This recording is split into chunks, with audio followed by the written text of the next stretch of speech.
Indirect speech. आज हम क्या सीखेंगे कि डायरेक्ट स्पीच क्या होती है और इनडायरेक्ट स्पीच क्या होती है। तो उसको समझने के लिए हम पहले कुछ सेंटेंसेस पढ़ेंगे और उन्हें समझेंगे। Read the following sentences. Rama said to her mother, I am doing my homework. Rama ने अपनी मम्मी से कहा क्या? I am doing my homework. तो किसने कहा? रामा ने। क्या किसने कहा? अपनी मम्मी से। और क्या कहा? तो जो एग्जैक्ट वर्ड्स हैं वो हमने कैसे लिखे? इन्वर्टेड कॉमास में। अब दूसरे सेंटेंस में क्या हुआ? Rama told her mother that she was doing her homework। तो जो हम कोई डायरेक्ट वर्ड्स बोल रहे हैं, किसी के वर्ड्स कॉपी कर रहे हैं, तो हम उन्हें किसमें लिखते हैं?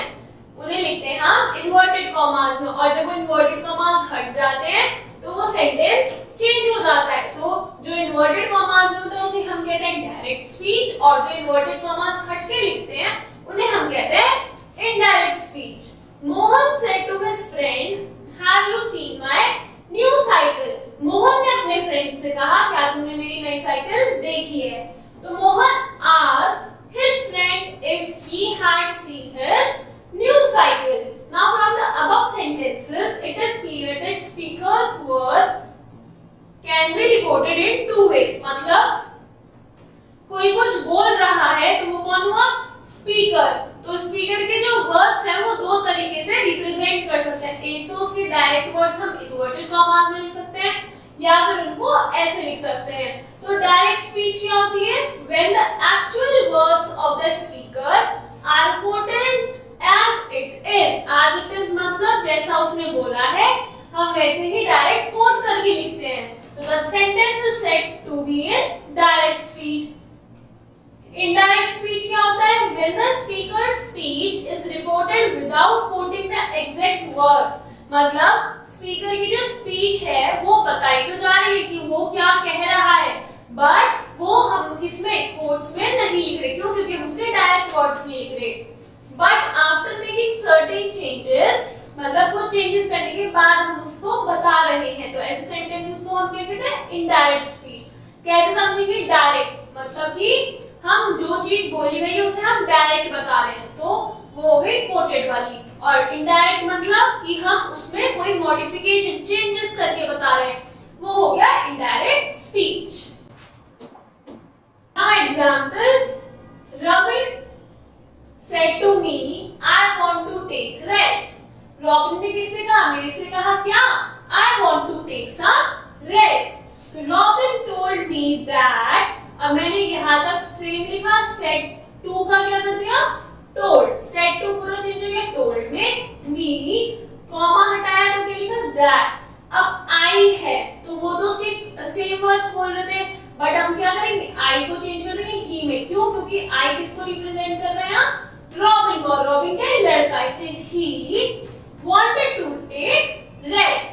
दूसरा, the old man said, old man said क्या बोला? I am feeling giddy.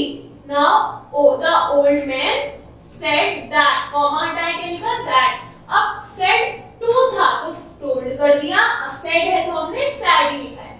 said comma हटाया तो क्या लिखा? That. I old man है तो क्या हुआ? he हुआ। तो हमने क्या लिखा? I की जगह he। अब m को हमने was में क्यों चेंज करा? क्योंकि हम किसी के डायरेक्ट वर्ड्स को बोल नहीं रहे, तो ये क्या किसमें चेंज होगा? पास्ट टेंस में। तो he was feeling giddy, ये क्या हुआ? Indirect speech. Now note, the portion outside the inverted comma is said to be the reporting speech and the verb there in is called the reporting verb। मतलब जो portion inverted comma से बाहर है, inverted commas में कितना है? इससे जो बाहर है उसे हम क्या कहते हैं? Reporting speech. और उसमें जो वर्ब यूज हो रहा है उसे हम कहते हैं रिपोर्टिंग वर्ब। मतलब कि इसमें क्या हो रहा है? सेड यूज हो रहा है। And the portion inside the inverted comma उसे हम कहते हैं रिपोर्टेड स्पीच, और उसमें जो वर्ब होता है उसको हम क्या कहते हैं? Reported verb. Now important rule for changing direct speech into indirect speech. Direct speech को हम इनडायरेक्ट स्पीच में कैसे चेंज कर सकते हैं? As you have already seen, certain changes are made for changing a direct speech into an indirect speech. मतलब indirect करने के लिए हम कुछ चेंजेस करते हैं. These changes depend upon the type of sentence used as a reported speech. और वो किस पे डिपेंड करता है कि किस टाइप का सेंटेंस है रिपोर्टेड स्पीच में. While some changes are common to all type of sentences, some others are changed according to the sentence used in the reported speech. मतलब कि कुछ ऐसे होते हैं जो कॉमन चेंजेस होते हैं और कुछ रिपोर्टेड स्पीच के डिपेंड होते हैं. अब यहाँ पे क्या है, असर्टिव सेंटेंसेस मींस जो पॉजिटिव सेंटेंसेस या फिर स्टेटमेंट्स होती हैं. तो changes in comma and inverted comma. Change अगर डायरेक्ट स्पीच में हम कॉमा और इन्वर्टेड कॉमा लगाते हैं वो कैसे चेंज होती है. तो first, comma and inverted comma are removed and the two parts are joined with that. मतलब अगर हमारा सेंटेंस है, अगर हमारा ये सेंटेंस है तो हमने कॉमा हटाया और इन्वर्टेड कॉमास हटाया, उसकी जगह क्या लिख दिया, that लिख दिया. Second, if there is an object after the reporting verb, the verb is changed as follows. अब या कोई रिपोर्टिंग वर्ब के बाद कोई ऑब्जेक्ट है, मतलब वो कैसे चेंज होगा. तो अगर से है वो टेल में चेंज हो जाएगा, सेज हो जाएगा टेल्स में, सेड हो जाएगा किसमें चेंज, टोल्ड में. फॉर एग्जाम्पल, यू से टू योर मदर. तुमने अपनी मम्मी से बोला I am a good boy. अब यहाँ पे योर मदर लिखा रहा है, योर मदर लिखा रहा है, इसलिए हमने क्या कर दिया, से को चेंज कर दिया टेल में. Neeraj says to his mother. अब यहाँ पे सेज है तो हमने किसमें कर दिया, टेल्स में change. I said to my mother, the milk is hot. तो I said to का क्या कर दिया हमने, told my mother that the milk was hot.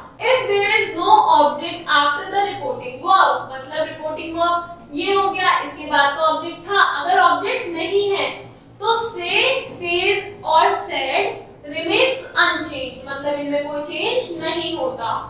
You say I am a good boy. You say that, comma और inverted comma से तो that लग गया. You are a good boy. Neeraj says I am a good boy. Neeraj says that he is a good boy. I said the milk is hot. I said that the milk was hot. So an object is always preceded by to, which is also removed. Second क्या होता है, first तो हमने देख लिया कि हम अगर इन्वर्टेड कॉमास हटा रहे हैं और कॉमा हटा रहे हैं तो क्या change. Second is changes in reported verb. Reported verb में क्या चेंजेस आते हैं.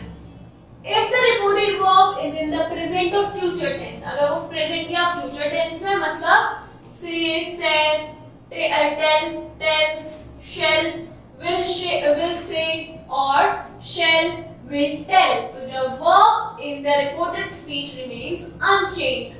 Reported speech क्या हुआ, inverted commas के अंदर जो verb होगा उसमें change नहीं होगा.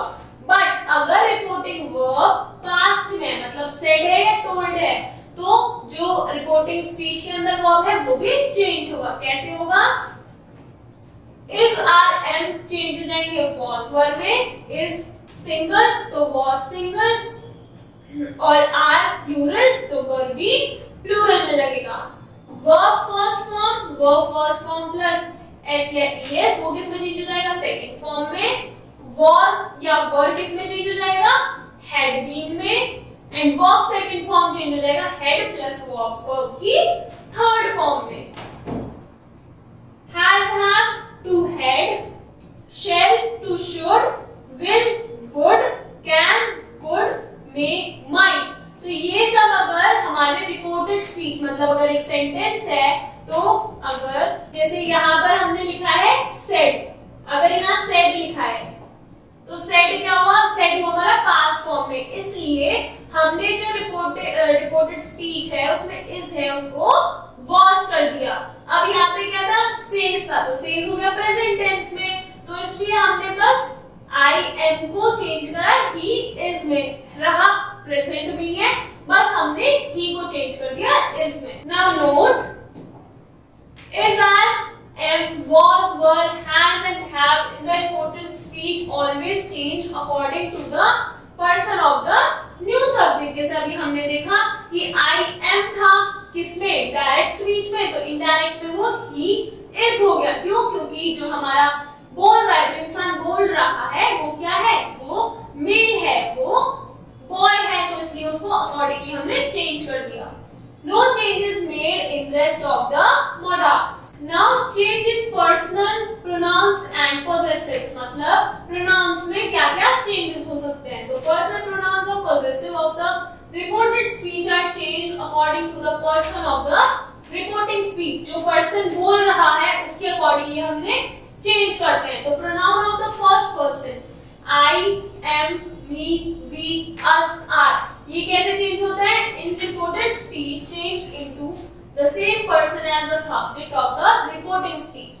ये जो subject होता है reporting speech में उसके accordingly change होते हैं। Now pronouns of the second person you और your है, you और your कैसे चेंज होता है? Into the same person as the object of the reporting speech। जो जो फर्स्ट पर्सन है वो चेंज होता है same person at the subject, और जो यू और योर मतलब सेकंड पर्सन है वो चेंज होता है ऑब्जेक्ट के accordingly.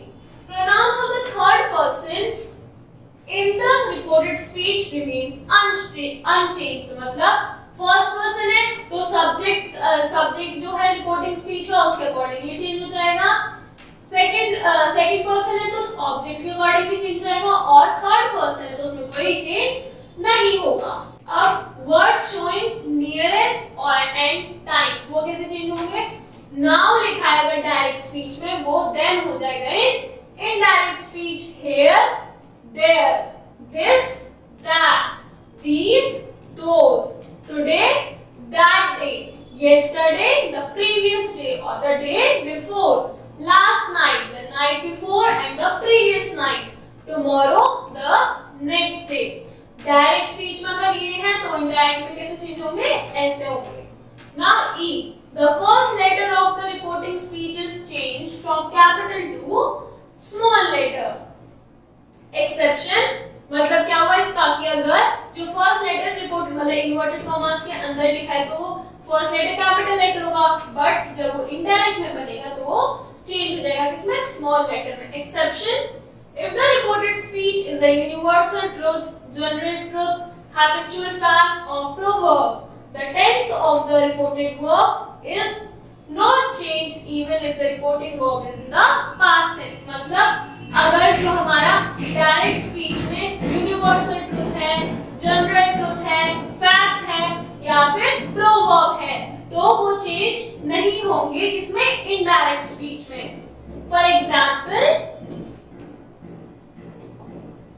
the teacher said, comma, inverted commas begin, the earth is a planet। अभी क्या हुआ? earth is a planet is a universal truth।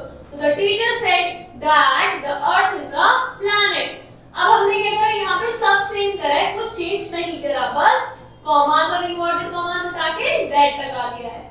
She said, my father goes for a morning walk। अभी क्या habit है, रोज जाते हैं वो, तो she said that her father goes for a morning walk। तो अगर यूनिवर्सल ट्रुथ है या कोई हैबिट है तो वो चेंज नहीं होगी किसमें? डायरेक्ट स्पीच से इनडायरेक्ट स्पीच में कोई चेंज नहीं होगा। Now you have to